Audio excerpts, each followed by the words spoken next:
Lundi 13 avril 2020 de l'octave de Pâques. Les textes de ce jour sont les suivants.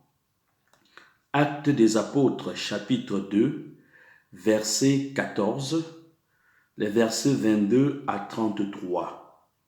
Le psaume responsorial, psaume 15. L'Évangile, Matthieu, chapitre 28, versets 8 à 15.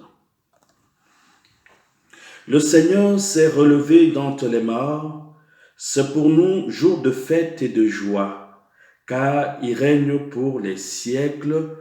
Alléluia.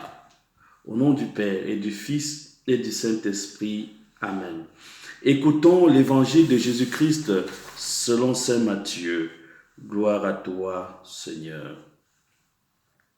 En ce temps-là, quand les femmes eurent entendu les paroles de l'ange, vite elles quittèrent le tombeau, remplies à la fois de crainte et d'une grande joie. Et elles coururent porter la nouvelle à ses disciples. Et voici que Jésus vint à leur rencontre et leur dit : « Je vous salue. » Elles s'approchèrent, lui saisirent les pieds et se prosternèrent devant lui. Alors Jésus leur dit : « Soyez sans crainte, allez annoncer à mes frères qu'ils doivent se rendre en Galilée. C'est là qu'ils me verront. » Tandis qu'elles étaient en chemin, quelques-uns des gardes allèrent en ville annoncer au grand prêtre tout ce qui s'était passé. Ceux-ci, après s'être réunis avec les anciens et avoir tenu conseil, donnèrent aux soldats une forte somme en disant : « Voici ce que vous direz. Ces disciples sont venus voler le corps la nuit pendant que nous dormions. Et si tout cela vient aux oreilles du gouverneur, nous lui expliquerons la chose et nous vous éviterons tout ennui. » Les soldats prirent l'argent et suivirent les instructions. Et cette explication s'est propagée chez les Juifs jusqu'à aujourd'hui. Acclamons la parole de Dieu. Louange à toi, Seigneur Jésus. Mes frères, mes sœurs, chers fidèles du Christ, l'évangile de ce jour que nous venons d'entendre est un récit de la résurrection. Les femmes sont allées au tombeau. Elles ont constaté les premières que le tombeau de Jésus était vide. Elles reçoivent la mission de l'ange d'annoncer sa résurrection à ses disciples.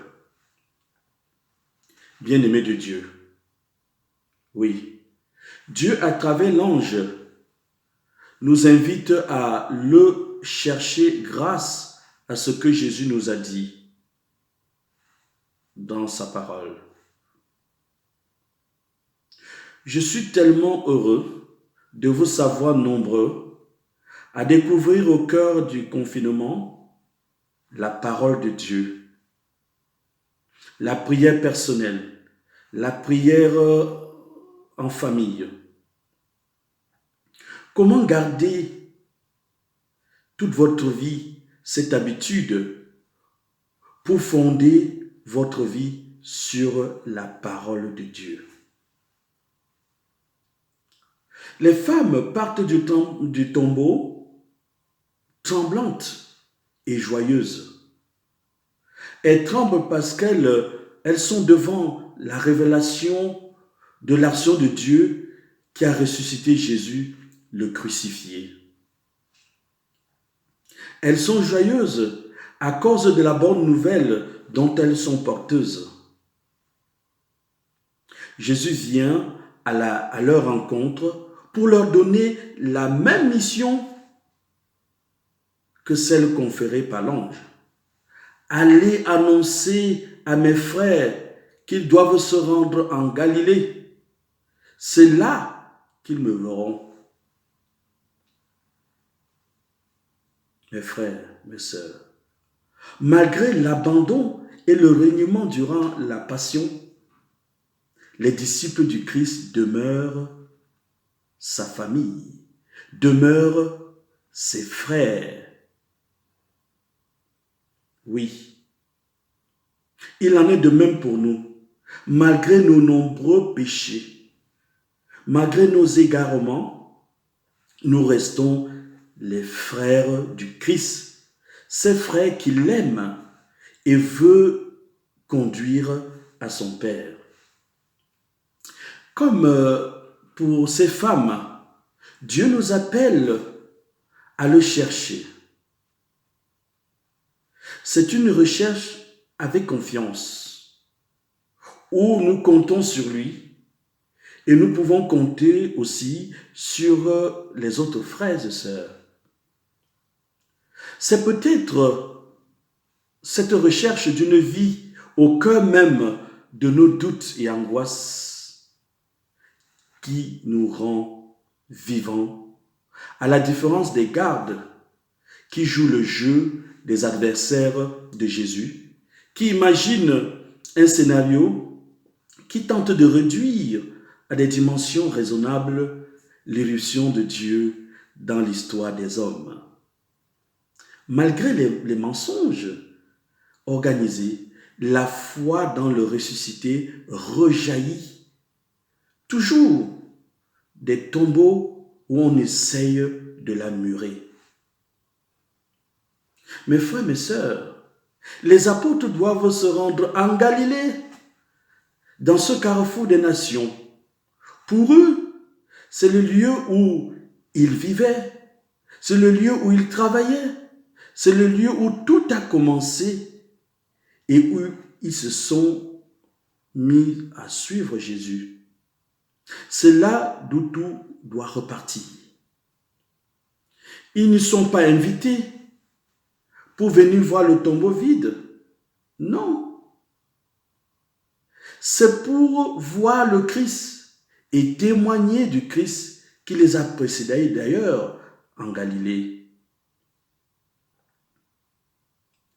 Dieu, mes frères et sœurs, nous invite aussi à le chercher au cœur de nos Galilées. C'est là notre tâche quotidienne et notre mission divine depuis notre baptême. Annoncer le Christ partout.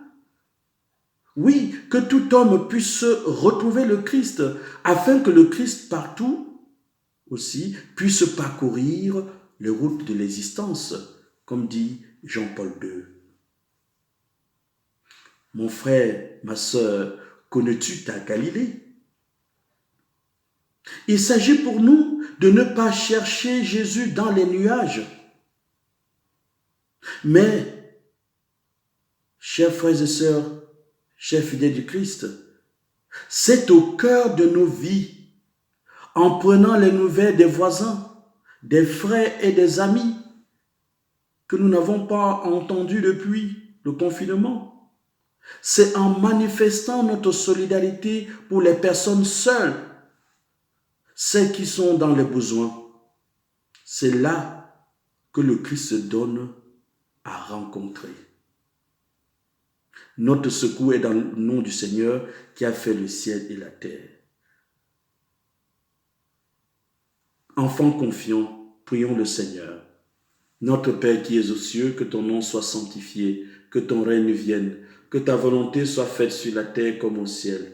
Donne-nous aujourd'hui notre pain de ce jour. Pardonne-nous nos offenses, comme nous pardonnons aussi à ceux qui nous ont offensés. Et ne nous laisse pas entrer en tentation, mais délivre-nous du mal. Car c'est à toi qu'appartiennent le règne, la puissance et la gloire pour les siècles des siècles. Amen. Mes frères, mes sœurs, je vous souhaite une joyeuse résurrection à la rencontre du ressuscité. Prions.